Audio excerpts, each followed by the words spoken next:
guys, welcome back for the Pro 250 class in the NGPC series. You guys remember, if you're thinking about racing the National Grand Prix Series, make sure you guys go check out the new website that my man Trevor built. 10-round championship, the real national championship on the West Coast. There's not another series like this one just because it is a national championship. Yep. And really stoked. We're going to jump right into 250 Pro, guys. There's not much I can say about our number one guy, Mateo Oliveira. The guy came to race every single weekend and absolutely dominated last year. He's not going to be racing the class in 23. Trevor, what does that do for this class? I think that opens it up, and a lot of guys are going to see an opportunity to win, and it could be pretty exciting to watch all year. Yeah, absolutely. It's going to be an exciting race. Racing all year long. I think we're going to see more race winners in this class now than we have ever seen before. Because the last few years it's really just been dominated by that one guy. Yeah. Mateo more or less should have won two. Yeah. Maybe even three. He was close on a couple of them. Yeah, you know what? He was pretty close, but you know what? At the end of each year, you take the most consistent guy with the most points, and unfortunately for him, that didn't happen until last year. But I gotta say, this is gonna be a mix of class. We got all kinds of different racers, a lot of old pro motocross racers jumping into this 250 Pro class, which makes it a good mix overall. Yeah, you get the young kind of off-road up-and-comers, then you get the experienced motocross guys that drop down, and it makes for a diverse class with a lot of speed, a lot of chaos at times, and it's pretty exciting to watch. Absolutely, and I think when you said those motocross guys that come into this class, they've really brought this class to fruition because I used to race the Pro 250 class, you've raced the Pro 250 class.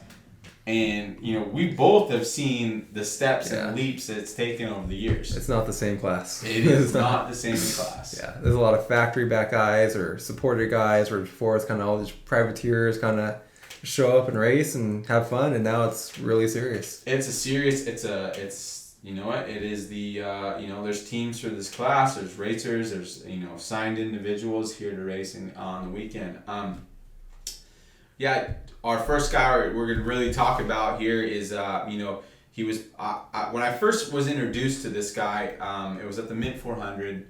He came over and raced. He's from Australia, another guy that doesn't want to just settle for what he has. He wants to come over and prove, where he basically wants to prove that he can race in America and be here to race, and that's Jack Simpson. The race for SLR Honda last year. Yep. Was really good. A lot of success. I mean, dude, he came to Delano, led the opening laps, and he was ripping. Yep. Right from the get-go. Yep. Yeah, he got second just about every race he raced, and for a first-timer in the series or really ever racing in the States, it's pretty impressive. You don't do that because you're learning the tracks. Fortunately for him, obviously we share another series, so he got to go to a lot of these tracks more than once. Yep. He picked it up pretty quick, but a lot of these tracks in the opening races, he was going into them blind, and for a guy to do that, that's pretty gnarly. Yeah, that's hats off to him. I mean, very few people can really do that, and he pulled it off quite well, honestly. Yeah, and so Mark obviously was with SLR Honda, the 250 team last year. It looks to us that he's going to be riding for Pervine's Yamaha. I really don't see that being a real issue, though. I really see him probably, clicking off a few wins this year. Yeah, I definitely look for him to get his first win here in America and maybe even the championship at the end. Yeah, he was there all year long. He did get hung up when he went home. Yeah. That was a kind of a bummer. He probably would have been a lot tighter in points, honestly, with Mateo. Yep. It just, he really could have been tighter if he would have won the race that Mateo's bike blew up at. Yep. If he would have executed there, he would have made that championship come down to the wire. Yeah, no, he's right there. I stopped missing a race. You can't really do that. Win the championship. Yeah. Or you're going to be really, really fast if you're going to do that. So, it'd be cool to see him hopefully get a full year in and kind of contend for that championship. Now it's wide open. Yeah, contention, and that's just it. Third place guy last year, but coming in right behind him was Kai Aiello. I always forget his name. But Kai, R&D guy for Husky, right? Yeah, he's been doing a lot of Husky testing over the years. His dad kind of worked for Husky and KTM for a long time, and his mom seems to be pretty involved with him as well. Mm-hmm. And so has grown up in that family and is putting in the work for them. Yeah, he's doing a lot of work, a lot of testing, and then obviously that contributes to his success as far as the racing goes. Another kid had a dream, raced pro motocross, raced pro motocross. I believe he got 1 point in the 250 class. I know I actually met him through Jesse Ziegler a long time ago. Jesse's a huge fan. He's a huge fan of everybody. He is. Big fan. We don't talk about that guy though. Yeah, who knows about that guy? Yeah. Is he a racer or is he a publisher? I mean, what do we do? He likes to go super hard. He's super hard. Who's that guy? But yeah, Kyle, look for him. Three Brothers. He was on that Three Brothers Husky last year, or Kilmartin Three Brothers Husky last year. I think it's going to be just direct Three Brothers. Three Brothers Hatch. Three Brothers Hatch. Husqvarna, yeah. Husqvarna, right? Yeah, so not really a big switch. Still going to get his bikes, probably from Husky, more of a sticker sponsor, wearing the gear, wearing the whole 9 yards. So look for him towards the front. Another motocross guy again. Going to bring that pace, elevate that pace, and what in the world? This guy got 4th in points last year. Old man. Are you They got it done. He's done, right? I don't know. He's not done? I don't know. No. I like to give him crap. He's going to watch this or listen to this video for sure. But my brother made that comment, about Vince Prix last year. And he just... he was tearing Troy up a new one. He deserved that. He deserved it. We made him a shirt, or he made himself a shirt. Like, dude, it was good. It was good. I'm not Vince Freezy, whatever. But Justin Seeds, Purvine's Yamaha. So I believe he was supposed to fill the team manager role, right? But he's more or less being the team racer role. He's getting some pretty good results, especially in the 250 class. So it's hard to not put him out there. Dude, and I don't know if you watched him at Blythe and at Havasu. He won overall Havasu. In the vet class, yeah. If you put it to Robbie, kind of the only one that could do that, really. It took him all year, but damn, he did it. He did it. He did it at Blythe. I thought he was going to do it, but he got caught up in a battle with Udall, and finally got around Udall, and Bell was gone. Yeah, Colton, he's a legend now, so it's got to give it to him. Hey, a champion of the series. Hey, past champ. Past champion, that's right. He was a past champion. Another guy, I gotta say, I don't think he's racing the whole series this year. I never know. He kind of came out surprised last year and did good, so wouldn't be surprised to see him again, but also wouldn't be surprised to see him just kind of call it and go have some fun and race when he wants to. 4th place. I mean, that's pretty impressive. Yeah. Honestly, don't know if he's going to be in Havasu drinking beers on the weekend and showing up. We just never know with the guy. Married again. He recently married, newlywed. It's tough. It's a tough game. Yeah. Everyone can't be like Justin Seeds. We can all try, but can't all succeed. That's right. Freaking A, dude. I feel like this list is filled with motocross guys. Old motocross guys. The gnarliest story. This guy has the gnarliest story, I think. Broken back twice, or neck twice. Almost paralyzed once. Yeah. Other time it hit the nerve and he went paralyzed for a little bit, I believe. But Colton Ack, super gnarly story. Yes. But racing Pro 250 again next year. He's now. So I don't know. I don't really understand these deals. He's on a KTM deal again, but is it gonna just be solely his own deal? Yeah, I don't know. It kind of seemed like it was up in the air whether he'd be Three Bros Hatch with Kai, or kind of on his own, but I didn't really follow up and see where that kind of landed going into the new year. Right. Yeah. Right, and that's kind of a lot of this has to do with how our race series ends and where everything transpires down to. we don't really get a lot of time to figure out what we're gonna do. No. We literally finished 4 weeks ago, wherever we were. Well, 5 weeks ago now, but I think that's been the biggest gap we've had in years. A lot of this stuff doesn't just all come together. We don't really know who's going to be doing what. You kind of hear things, but when you go to the first round, you're like, all right, you can solidify everything. It's not like motocross. We know everything in friggin' the summertime. Who's going where, really? Right. Look for Colton Ack. Another guy could be on the podium. Gnarly dude, by the way. He broke his elbow or whatever. At a photo shoot with you, right? No, I think it was right after the photo shoot. Oh, it was after. Right after. Jeez, jeez. Or maybe right before. I can't remember what it was. It was like right there, right before the season. Right before the season. Had to race a certain amount of races, so he was out there. One-armed racing, right? Yeah. Dude, this guy's hairy. Good for him, dude. But look for him up there. Man, look at all these Yamahas right here. Freaking blue crewing it up. He got a stranglehold in that 250 class. Stranglehold. We got 6, 7, and 8. Dunn, Ottersberg, and Belnap all 6, 7, 8. I mean, 3 of these guys here. Ottersberg, I know Mason a little bit, not a lot. Really nice guy, nice little family. He's got just works really hard. Yeah. WHS championship, Western Hare Scrambles championship, champion last year. DC Yamaha, super cool kid. Look to see him maybe if he's racing this year. Yeah, I don't really know what their plans are. Kind of, once again, one of those things where it's just up in the air and there's been no announcements or anything like that, so it's tough to say. It's really tough to say. Don't really know. Don't know if he's racing on the team. I don't know. We don't know. Yeah. I do talk to Uncle Pete quite a bit, but I'm always hesitant to ask what they're doing. Yeah.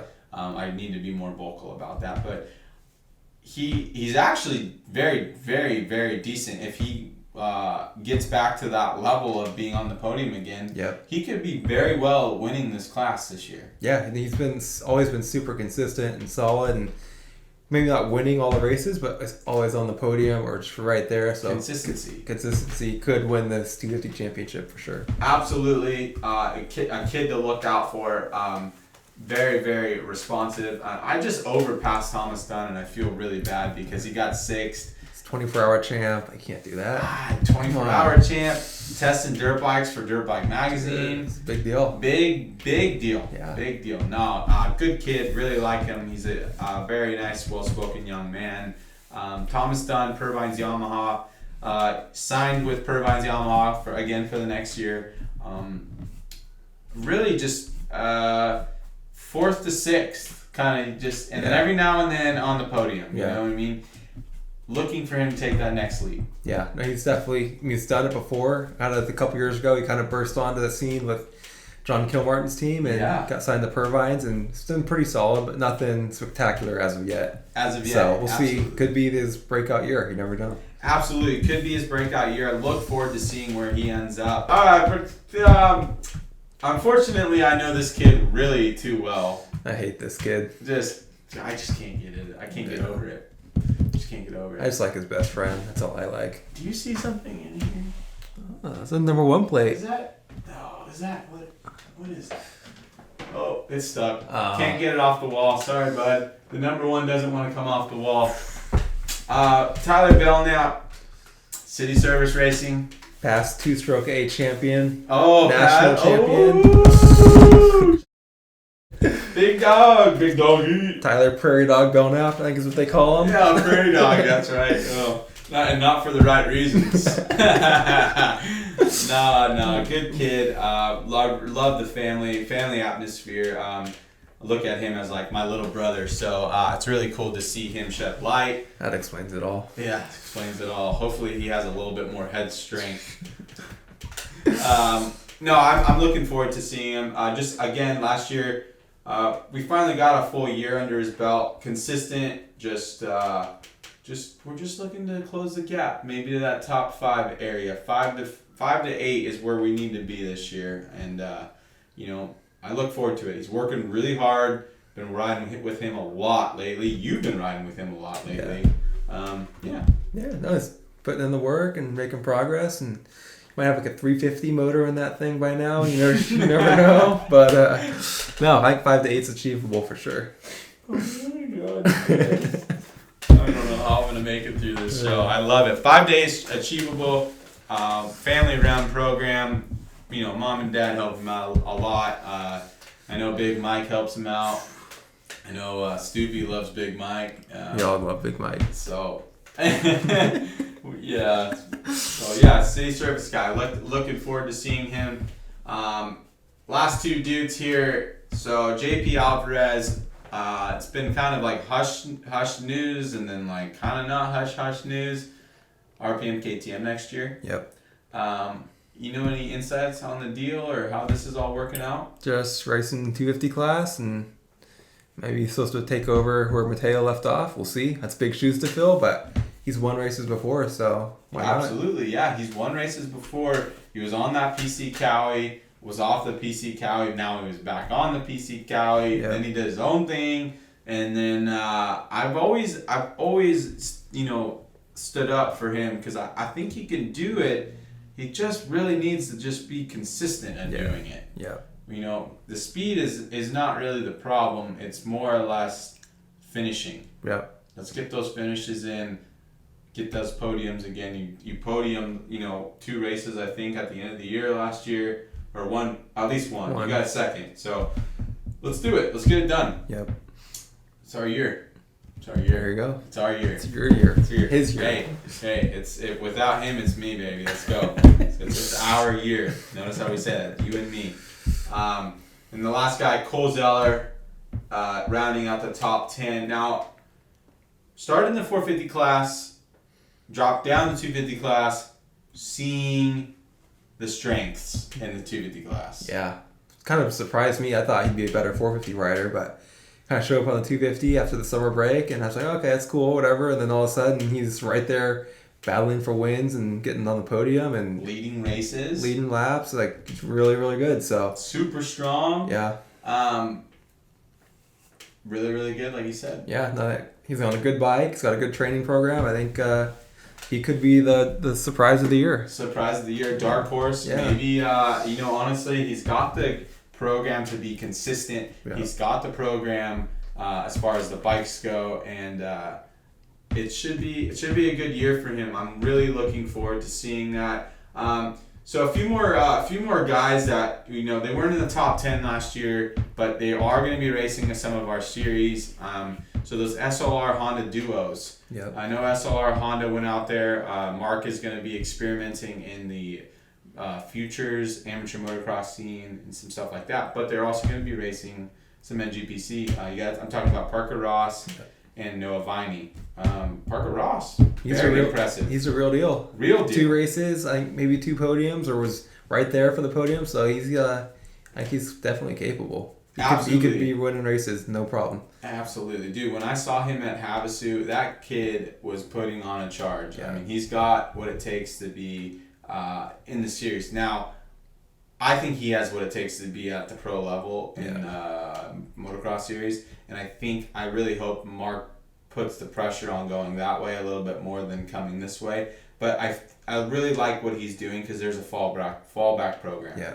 And he's going to support it 100%. Yeah, he's kind of on that Chance Hymas program where kind of focus on motocross and supercross, but you have the off-road to build your strengths and have a fallback if need be. Have a fallback if need be, and that's really where it's at. And it's really cool to see Samuel's doing that. Mark, I really wish you would have done that for me back in my day, but He had Colton. No, that's all right. oh yeah, Got Colton. Baby daddy, Baby Sugar daddy? Sugar daddy, or ginger daddy, ginger daddy. No, it's really cool.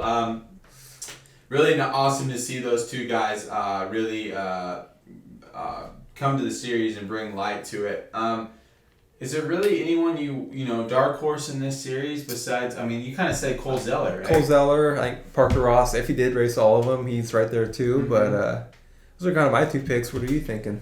Honestly, this is gonna be a tough one because this pro with Mateo leaving this class, it's freaking game on for any of these guys. And I don't know, dude. That 13th place guy. A new champion in there, a new pro champion. You could get it done. 1X champion. 1X Baja champ. Woo! Look out, dude. You know, the number one Baja guys, so they could be 1X. Hey, Colton did it. He won Baja. He won Big Six. This guy could too. This guy could too. Could be the next thing. Could be the next Colton. Gas deal, right? Ride red. Ride red. Get ahead. Get ahead. That's right. Yeah, Clayton's in there. I mean, that's a dark horse. Could be a real dark horse. He could spice things up. I don't know, dude. You know who is in here? Is this kid right here, Chase Larson. He got hurt. Yeah. But he's a really good kid. Keep your eye on him if he comes back in races. Really, maybe we'll see him. Maybe we won't. But honestly, a dark horse of this series. I'm gonna go with my boy Jack Simpson. He's not really a dark horse, but could be the winner for sure. I think he could do it if he had a year like this. Yeah. You know what I mean? He's definitely capable. That's capable right there. That's consistency. Hopefully get and home. Speed. Yeah. And speed. Hopefully come home on a flight. But yeah, looking forward to that. Other than the Alvarez brothers jumping over RPM, is there anyone else in here besides Jack going over to Purvines? Are we going to see anything else? I think that's kind of about it as far as I know of. As far as I know as well, yeah. Yeah, it should be interesting. Looking forward to this Pro 250 class. When it comes down to it, I picked my guy for the championship, with Jack, but who's your championship guy? Oof, man. Let's go with Tyler Belnap. Woo! Putting it all out there. Purvines Racing. City Service City Racing, Service. baby. Prairie Dog, City Service. Man, goddamn, woo! Making Daddy proud over here. That's how we do it. Awesome. Well, super stoked. Like I said, thank you again, Trevor, coming in here and doing this with the Pro 250 guys. Super stoked on the year. We're gonna, another 10-round series. We're gonna be doing some cool races. Yep. And a new thing, right? Dead engine starts this year. See how those Yamahas start up. Ooh. Might be tough. Might be a tough game. Yeah, those Yamahas aren't very responsive. I see a lot of KTM and Huskies getting whole shots. Yeah, they've got their starts dialed. They got them dialed. Well, right on. Well, yeah, thank you guys. Be sure to check out NGPC series. Check it out on the website. Check it out on Facebook. They're on Instagram. Trevor over here has been a big advocate for getting everything going. Uncle P's as well. And if you want to be racing the best racers on the West, come check out this series. An hour and a half of racing, real hard racing, good, 10-minute plus courses, I would say, relatively, and should be a good year. Yeah, it's exciting, and we'll see how it plays out. Right on, Trevor. Well, thank you guys, and we'll see you guys at the first round here in a few days.